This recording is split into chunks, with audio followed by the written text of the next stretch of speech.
Hi guys, welcome to this first podcast of Adirani DS. We have Ryan from Relative Insight to answer all the questions or the main questions about artificial intelligence. And you might have heard about ChatGPT and other AI tools. Everyone are talking about this on LinkedIn, at least till today's date, which is 3rd Feb. And I'm sure you will be one of them spreading something about it. So we are here to discuss more on that, not about ChatGPT, but just understand AI and answer certain questions about it, like will it take over humans? Is it going to benefit humans? And much more. So let's have Ryan first. Ryan, thank you very much for joining in. So would you like to tell about yourself, your background, and what you do as a job in your company? Sure. So my name is Ryan. I'm originally from San Diego, California, where it's warm and sunny all year. I've moved many places, but currently I've been in Lancaster for the past 4 years, which is basically the exact opposite of that. But yeah, my background is in linguistics, actually. Okay. So I did my undergrad at San Diego State University and finished back in 2010 in general linguistics. I focused on second language acquisition, specifically learning languages, because that was the only thing that I was able to see as a possible job after my degree. I was always interested in languages. I think my love of that was sparked when I started learning German when I was still in high school. Right. And I just had a lot of fun with it, and had a lot of fun like finding similarities between languages and differences and sort of weird things over here and that kind of thing. Okay. And I always thought had a meta level appreciation of language, which doesn't always make you the most fun person to talk to at parties. Because like people will be talking about stuff and just not even thinking about it, and you're sort of analyzing what they're talking about as they're doing it. So I studied linguistics. Not only did I not know what to do with myself after studying linguistics, because the job offerings at that time were quite slim, but it was also like the middle of the last recession. Is that the last one? Maybe the 2 recessions ago? I don't know. Neither have been. I think after a year after graduating, I ended up moving away from the U.S. Started in like France and Czech Republic, teaching English as a foreign language, which was fun. I enjoyed it. I wasn't a bad teacher. I taught like tiny little kids all the way up to old people. And it was a lot of fun, but eventually I kind of realized like I would like to make more money than I'm making now, because my competition at that time for what I could charge, my competition was uni students who had just finished uni as well, so just like I had done a couple years prior, but were just moving abroad to teach English and travel and learn a lot about themselves, and they would be basically working for enough money to buy beer and do some backpacking trips. So I went back to university. Went to the University of Tübingen in Germany and studied computational linguistics, which when I started that program, I hadn't, or I guess when I was about to start that program, I hadn't even heard of natural language processing before. Right. I didn't know how to program. I was like, computational linguistics, you need to learn how to program. I could do that, I think. I'd never done it before, but I was like, yeah, sure. I'll give it a shot. Like I said, I hadn't heard of NLP before, and when I did some Googling about it, one of the main things, at least at that time, that's probably changed now, that came up was neuro-linguistic programming, which, no offense to anyone who's into that sort of thing, is very much a pseudoscience in the way that like Myers-Briggs test is a pseudoscience and personality tests, all that kind of thing. And it's like, well, that's not quite, doesn't really have anything to do with computers. And then I realized, oh no, it's natural language processing. which is I guess just defining this term up front, because Yeah. some people may not know they've heard of this term probably, but don't know exactly what it is. Quite simply, it is a toolkit for Yeah. working with languages and computers. That's very broad. Right. Can touch on anything from speech recognition or text generation Yeah. or information extraction, a whole range of different things like Yeah. that. So yeah, I did my master's in Germany. Really kind of took to it. Really enjoyed the machine learning side of things. Had a lot to learn. I hadn't done a maths course in years at that point, because I think I started my master's in 2016, and the last maths course I'd done was, I think, it was either statistics. It was like intro statistics or intro calculus as part of my undergrad back in like 2005 or 2006. Right. But it all kind of like started coming back to me. Required a lot of like refreshers and work. But it was all a lot of fun. So I was highly motivated to do it. Fast forward a little bit. I live in Lancaster. I work for Relative Insight. Yeah. Which Relative Insight, at Relative Insight we build a text analysis tool. Right. Our goal is to make traditionally qualitative analysis as impactful as quantitative analysis within the sort of consumer research space is.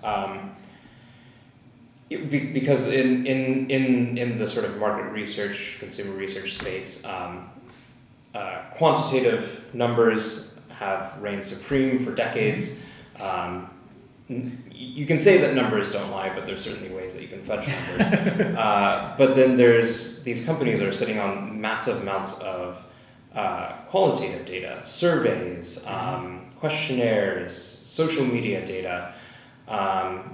And what they've done until recently is stick a bunch of really poor people inside of a dark basement and have them read thousands and thousands of survey responses and highlight them and code them is what they would call it. And like trying to find themes and connections, and then summarizing it all within like the space of a week, putting it into some PowerPoint and sending that off to their manager or line manager, and then that's kind of used in connection to the quantitative results.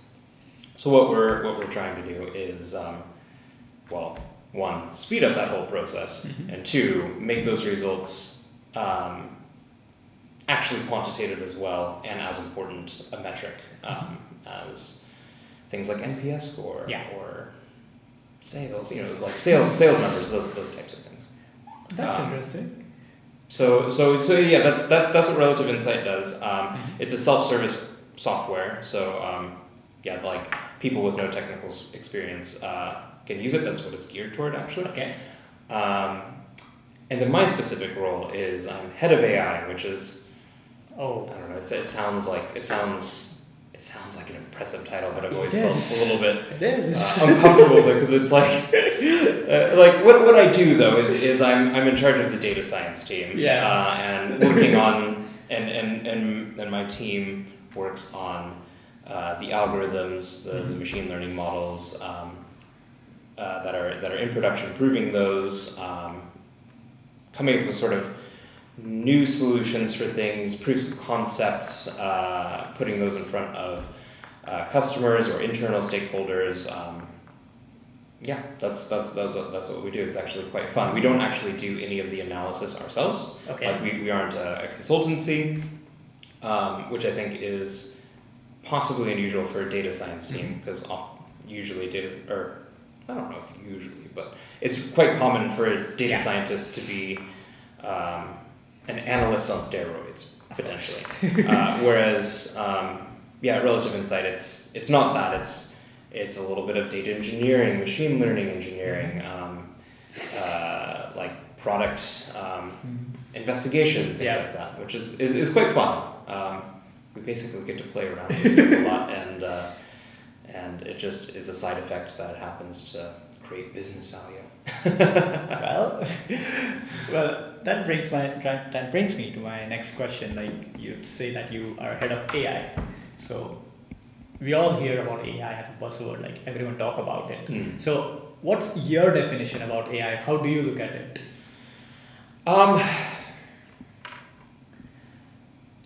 It's a funny question because like I both have a definition of AI, Yeah. but also believe that there's not really a definition for AI. Yeah. So like I'll give what I think about it in a moment, Yes. but like people attribute so many different things to that term, and it's used as almost like a magic word in a lot of ways. But then even within the technical space, or people that work within machine learning or get within or getting into it, have their own ideas about it. But I guess the way that I think about it, I try not to think about it from too much of a technical point of view. I guess I would like to clarify before saying this of something that it's not. Yeah. Machine learning and AI, I would say, are different things. Yes. Very, very different things. Yeah. Or related things, but Yeah. different in what the purpose of the term Yes. is. So now going to the positive definition here. I would say AI is technology that helps, or is decision-making technology. Not necessarily that it makes all these decisions. I mean, that can definitely be part of it, but it either helps humans make decisions or humans create it to make decisions. Like you and probably a lot of people at home have heard the joke that AI is just a bunch of if statements. Yes, it is. And you know what? Like, if that solution for the particular problem that you're working on works, then that's the right choice. Exactly. And if it helps people make decisions and augments what they're doing, then that's great. Yep. Then that's great. But if you have some giant language model that costs, let's say $25 in AWS fees per hour to run, to help make decisions, and that is the best solution for whatever it is that you're going for, then that is also AI, and that is correct. It is. So very broad definition there. Decision-making technology. It is. It is. Well, that's the thing, that AI is like the umbrella and machine learning is just a part of that. Yeah. And whenever we hear, like, even when it comes to clients come to us or when someone comes to us to talk about their business proposition, it's always like we want to implement AI. Yeah. And if you look at it, since computers are invented, computer itself is an artificial intelligence device. Yeah. So it's been there, but somehow in last, you would say 10 years, or to be precise, somewhere around pandemic or after pandemic, it has become like a buzzword. Yeah. So what's your take on that? Like, what made it to become a buzzword if, like, it's been there for almost since the invention of computers? Yeah.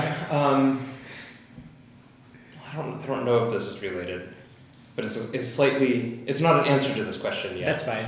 But I think there is a lot of confusion around it, which possibly adds to the buzzwordiness of it. Like, I guess people's expectation of what intelligence means can vary from person to person. Yeah. And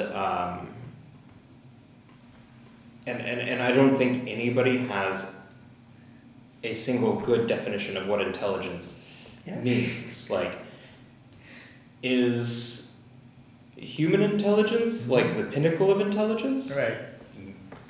Probably not.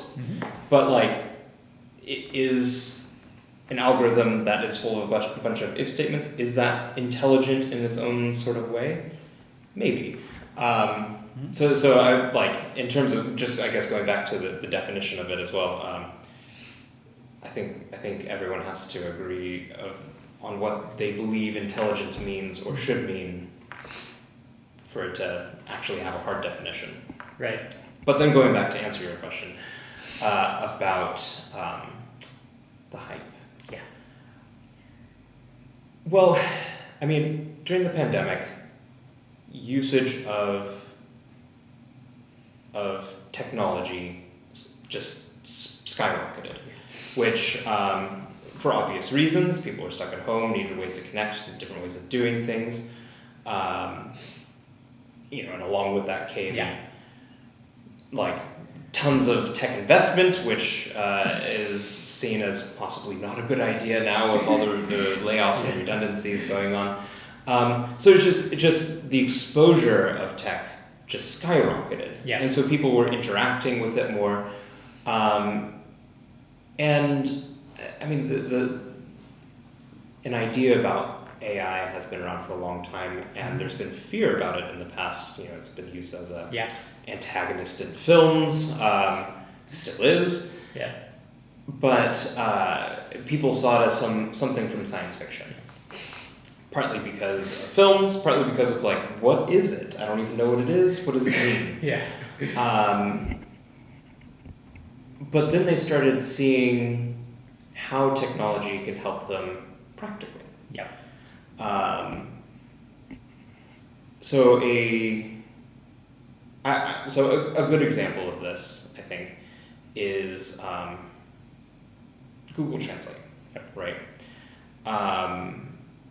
Obviously, this wasn't necessarily during the pandemic because people weren't allowed to travel. But when people are traveling, we have data on our phones everywhere. You're at a restaurant, there's a menu, and you don't speak the language. What's the first thing maybe not the first thing that everyone does, but it's certainly the first thing that I would do. I would pull out my phone, open Google Translate, open the camera, which is definitely not everyone. Someone just learned last night that they could do this because I showed them. You just hold it over, and it translates it in real time. And it just works, right? That kind of thing, that's quite a cool thing, but that kind of thing, it just works, and it really improves your experience. There's no sort of ambiguities about things. You know what you're looking at. You don't have to learn a language. You don't have to pull out some sort of phrase. Of course. It just does it for you. Or another good example that I think is, it's such a small little thing, but within PowerPoint, which I've been using PowerPoint more often recently because I'm writing less and less code and more strategy. They'll give you suggestions on the side of how you can move things around the page and designs that you can add to it that are tailor made for whatever the content of what you're writing is and what the images are. And you can just click on it and it does it. Yeah. And you don't even need to think about it, right? Yeah. So that to me is AI in practice, and people were needing to interact with those things more. Right. And they weren't as scared of technology as they were in the past. They're finding, these things are actually helping me, or are helping me do things faster. I don't need to think about this. It just does it. And so people, in my opinion, kind of sparked their imagination about it. Actually, maybe we're not that far away from AI and whatever it is in their minds. Yeah. The sort of uncanny valley is becoming smaller and smaller as time goes on. So that's why what I believe is was the push behind it. Okay, because it's just funny that when it was 2021, generally the hype was over blockchain. 2022, it came with a mix of NFT and Web3. Yep. No. Now 2023, we have AI. Yep. All of a sudden. Thanks to ChatGPT. So, I have been in part to ChatGPT. In part to ChatGPT, yes, of course, because I'm seeing my LinkedIn walls and especially everyone over there as well, even yours, that there is at least one post in 5 hits talking about ChatGPT. Yeah. And somehow, no offense, but I feel like any random people are talking about it, to be surprised that, or to summarize it, only 5% know actually what is AI is. Yeah. So how do you see these, or what would be the, ChatGPT as a tool, or tools like that? Yeah. Do you think they could be used to contribute to human society, or do you think they are more used in some other ways?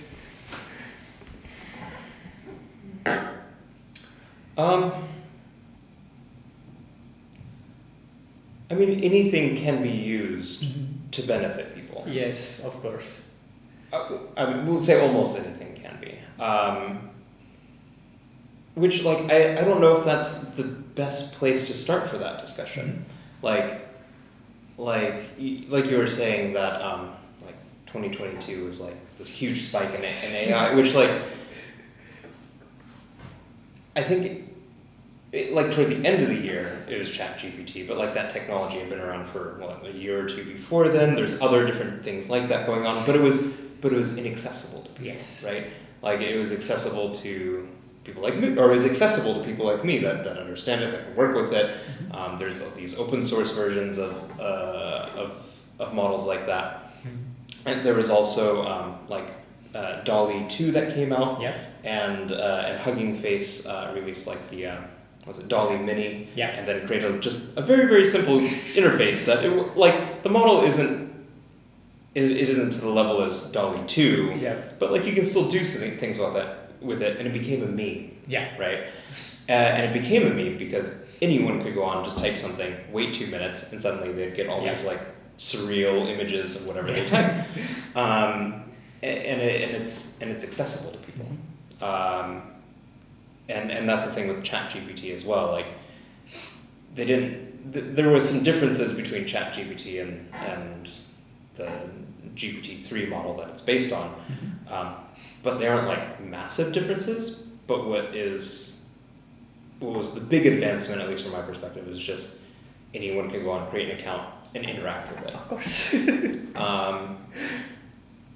So yeah, like going to benefiting humanity, like we'll I guess that this leads to that. Yeah.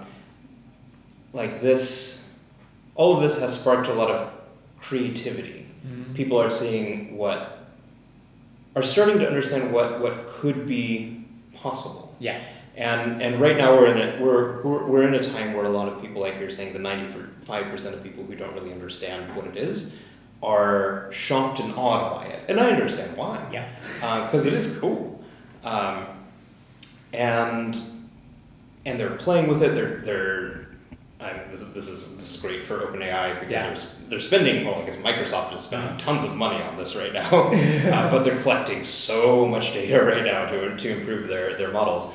But people are testing the limits of it, and you're starting to see in all of these numerous posts, you're starting to see where these limits are starting to crack, or people are starting to notice, oh, actually, everything that's written by this is starting to sound the same, or like, oh, there's actually negative bias in these things. Whereas for the 5% that understand these things, we're like, well, duh. Like we've known this for years, and that's a part of our everyday life when working with models. But everyone else is starting to wake up to this as well, and that's really important because this type of technology will become more common, more and more common. Not even within the next couple of years, I would say, next couple of months even, because a lot of people are using it. There's going to be a lot of innovation with all of the layoffs that are going on. I'm sure we can see a spike in startups. Of course. So, like, people are finding the ways that it can be dangerous. Yeah. But then also people are trying to find ways that it can be good. And sometimes those are the same thing. Like on Twitter today, I saw this like startup that's based on GPT-3 and ChatGPT, which like there's tons of these now. People just basically create a wrapper on top with a couple prompts, and that's all it is. But they're saying, oh, ChatGPT has passed the U.S. medical board exam. Like it was able to answer the questions and it would pass. I don't know how true that is. And they're creating the system to automatically diagnose someone based on their symptoms. So it's like, okay, that could be something that's used for good. That's great. Yeah. But then if you work with these types of models, alarm bells should be just absolutely going off in your head about this. It's like intention, great. Yeah. Reality, no, that should not be making those decisions. Yes.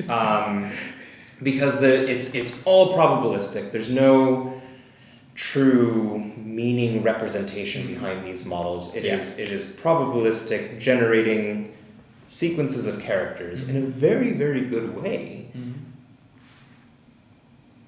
But it's not. It doesn't have any sort of outside knowledge other than what you tell it to. Yeah. And then and it can be tweaked in the smallest ways. If you say no, that's wrong, this is how it is, the model will just shift and say, okay, that's how it is, because it's trained to believe that the person it's interacting with is the source of ground truth. So yes, there is massive potential for these things to help people, to help communication issues. A lot of people have trouble putting their thoughts out and communicating things in a good way. That sort of neurotypical people might have, or maybe if you're learning a language, you might not be able to express something in a certain way. This kind of technology can really help that, but then also carries a lot of danger, of course, because it's unpredictable. Of course.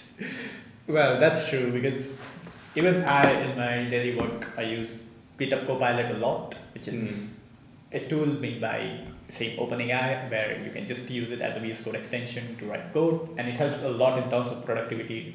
No way finding it to replace me. And also when it comes to ChatGPT or OpenAI APIs, or even other tools, like if I take about Google Translate or even other AI tools, they're kind of, at least personally for me, I find they're contributing in my productivity, and somehow it makes my job way easier than normal. Yeah. But there are certain other people who take it in a different way, where there are companies or there are some people who try to avoid or try to have those jobs done by these AI tools, somehow replacing juniors or somehow replacing a sector in their company by these machines.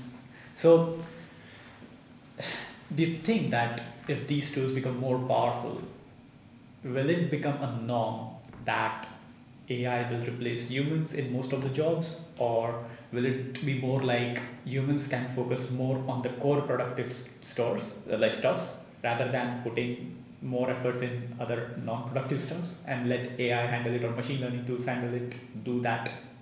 Like you could say, for instance, if I take an example, let's say I have to write a code. So most probably let's say if I have write a code in Python, so writing a helper functions, let's say tag formatters or something like that, I can have Copilot to take care of it by giving me suggestions. But when it comes to core logic, that I need to put my own brain in. So if I use Copilot, then I can put more brain in it. But somehow other people are like, okay, let's have Copilot also, or ChatGPT to put that brain as well. So what's your take on this? Do you think it's adding more towards productivity, or do you think it's going to take away humans' jobs and bring in there some other opportunities or threats? I think it changes it. I don't believe that this type of AI technology is disruptive to human. Like I don't think it's some sort of exceptional thing that it's disrupting human behavior. Like this has always happened, right? Like the railway disrupted things massively, right? The telegram had major disruption. It put all these like Pony Express type people out of business, but we still have couriers today. So like it's just changed, right? Email massively affected how we do things, but we still have a post office and a postal service. And they've had to change over time and focus on what it is what they work on, which sometimes those changes come quite naturally. Sometimes they come with difficulty. And I definitely think it is important to consider the impact of whatever it is that you're creating, like what the impact will have on people. Because there might be something that's a really good idea, but like you do have to think about people. Like it ultimately has to benefit people. Hopefully it doesn't just benefit shareholders, but it benefits everyone else as well. Of course. So like I don't believe that AI is replacing people. Yeah. I think it augments what people are doing. Of course. Like, would you say that your job is writing helper functions? No. No. Like, your job is finding a solution. Yes. Using technology. Yes. For some sort of problem people are having. Of course. And in some ways, like GitHub Copilot is helping you with that. Yes, of course. I actually used ChatGPT earlier today because I had this list comprehension that I wrote in Python that was like quite dense. It was like, and it wasn't working, and I'm like, I just want an easier way to debug this. So I just copied and pasted it, put it in ChatGPT, and said, unravel this. Which there's probably websites, like someone's probably already created a tool to unravel list comprehensions, but ChatGPT did a great job at it. So, and like, I can do that. Yeah. But it's like, I didn't want to do that. I didn't want to like, just copy and write all this again. It did it for me. Yeah. That's great. And I was able to focus on the task that I was really interested in. Yes. Yeah, and I guess there's been a lot of worry about like let's take education for example. Students writing things with ChatGPT. Mm-hmm.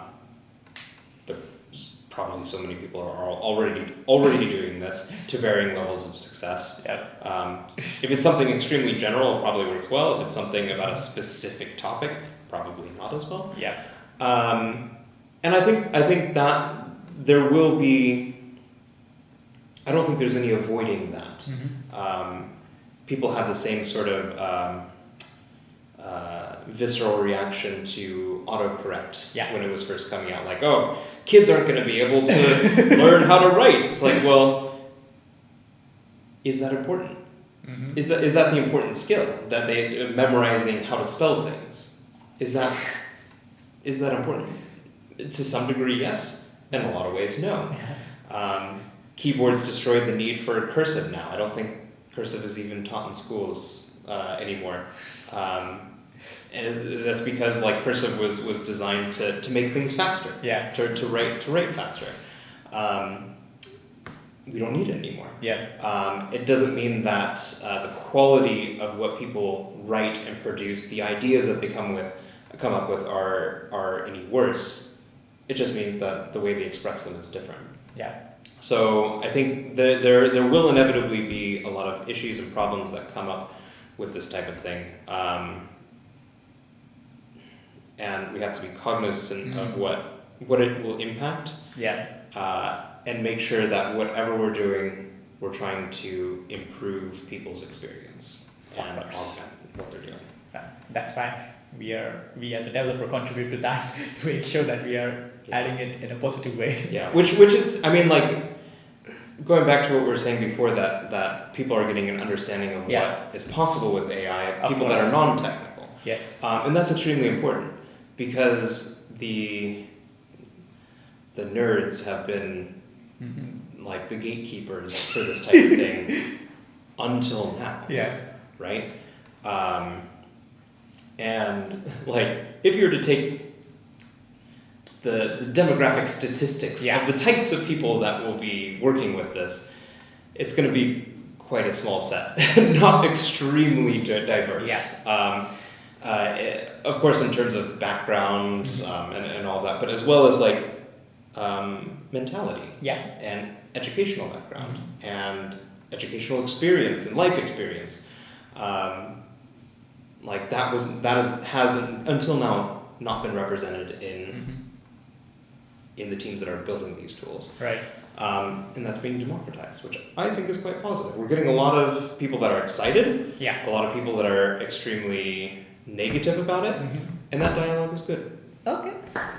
That's cool. So we are almost at the end of this interview. So I want to ask any closing comments from your side. Like, what would you like to tell our audience?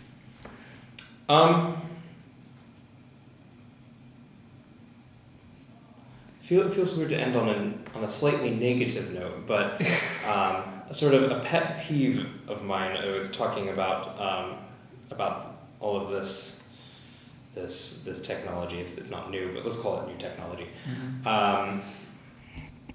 Is that people are thinking it's going to disrupt and change everything. Mm-hmm. I think it will change and disrupt some things, but you get a lot on the internet, let's say. You experience a lot of people that are extremely passionate about it. Usually people that don't fully understand it, not always, but usually. No offense to anyone that might fall into this category, but I find it's the people that are usually the most outspoken, and it's quite a negative feeling of like no, this is great and you have to get with it, or you're going to be completely left behind, like think bigger, that type of thing, are usually the same people that are big fans of Elon Musk and like crypto bros and that kind of thing. That it's just like, calm down. Like, yes, it's cool. Like, there's ways to use it, but it's not the only thing there is. There's lots of other tools. There's lots of other ways of doing things that you can't use the same tool for every single job. Yeah, of course. It's a tool that's good for some jobs, and has some problems that are being worked out and will be worked out over time.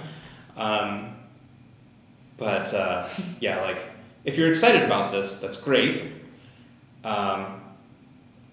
Stop arguing with people and telling them that they're stupid for being skeptical of it, and look into maybe why people are skeptical about these things. Look into concerns people have. If people aren't as excited about it, look into why. Like, what's their perspective on it? Exactly.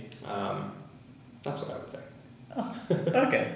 Well, thank you everyone, and thanks Ryan for joining us. It was a really insightful session. I'm sure actually people out there must have got good insights about this. So to end this on a positive note, like, it's best to use machine learning or artificial intelligence in the best capacity to improve your productivity, and if the tools are made, just make use of it. Well, so on this note, say goodbye here and see you guys again in the next interview. Alright, thanks. See ya. Hi again. Oh, sorry. Oh, sorry. It's 3223. 3223. Yeah, 3223. Hey, nice. Yeah. And then if you're in the US, 2323. Oh Yeah. 2323. Yeah. Okay. That's cool.